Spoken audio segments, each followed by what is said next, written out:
Today we're going to talk about scatterplots.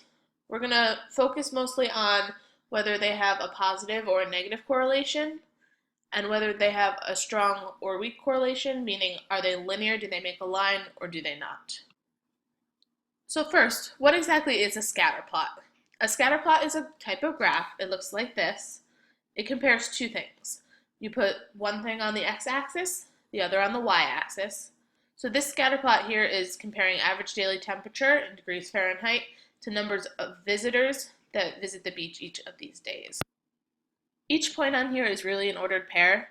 So for example, this point up here stands for 94, 600. So 94, 600. Let's look at one more. This point down here is 84, 225. 84, 225. What does that mean exactly?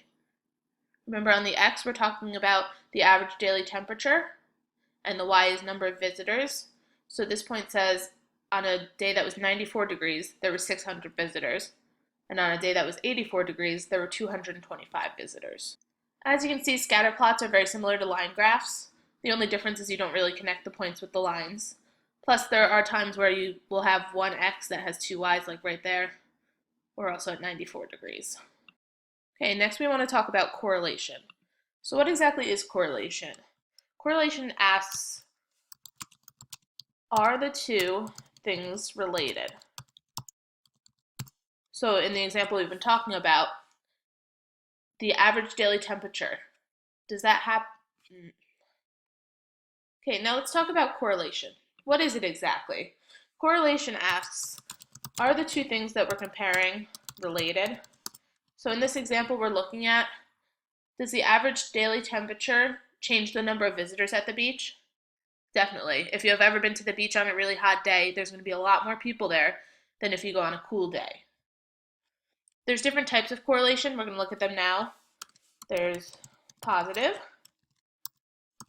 negative, you can have no correlation, and then we're also going to talk about strong or weak. First, let's talk about strong versus weak correlation. The graph on the left has a strong correlation. Notice how the points line up almost in a straight line. If I actually went to make a line through it, they're almost all on that line. Strong correlation means that the two things are very closely related.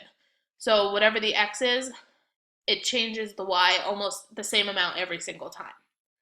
In a weak correlation, you can see which way it goes. It seems like it's swooping downwards. But if I drew a line through it, most of the points are not on the line. Some of them are even pretty far off of it.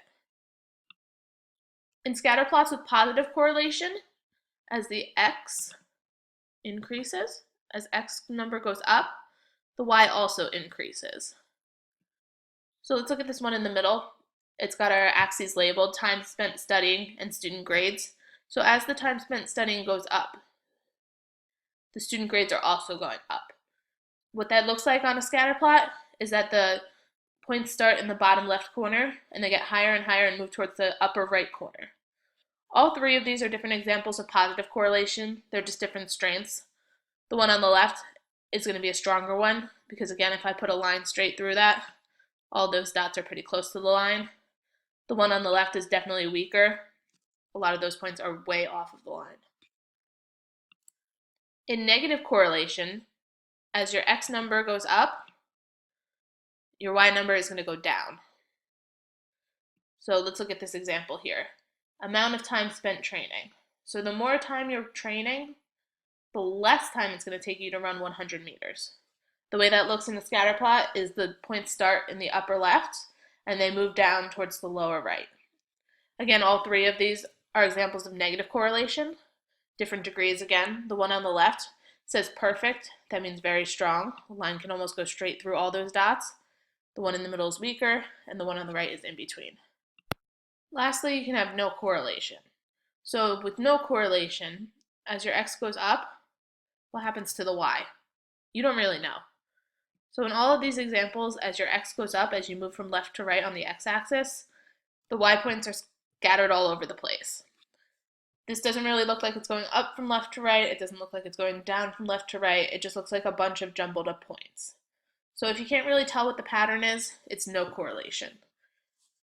This means that the two things are not related at all. So, for example, shoe size and IQ. As your shoe size gets bigger, does that mean you're a smarter person? Not really. As your shoe size is smaller, does that mean you're a smarter person? No. So that's what no correlation means. Thank you for listening. I hope you learned a little bit about correlations with scatter plots.